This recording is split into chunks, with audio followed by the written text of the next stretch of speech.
अवधूत चिंतन श्री गुरुदेव दत्त. श्री स्वामी समर्थ. जय जय स्वामी समर्थ.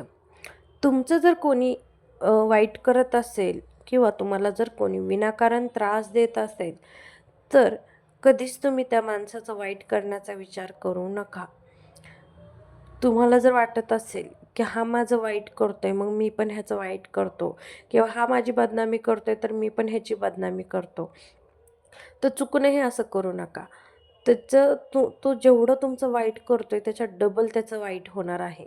कारण स्वामी आई त्याला त्याच्या कर्माची शिक्षा ही नक्कीच देणार आहे. पण तुम्ही हाताने तुमचे कर्म वाढून घेऊ नका. स्वामी आईवर विश्वास ठेवा. स्वामी आई त्याला नक्कीच त्याच्या कर्माचं फळ देणार आहे. श्री स्वामी समर्थ. जय जय स्वामी समर्थ. व्हिडिओ आवडल्यास व्हिडिओला लाईक करा आणि चॅनलला सबस्क्राईब नक्की करा.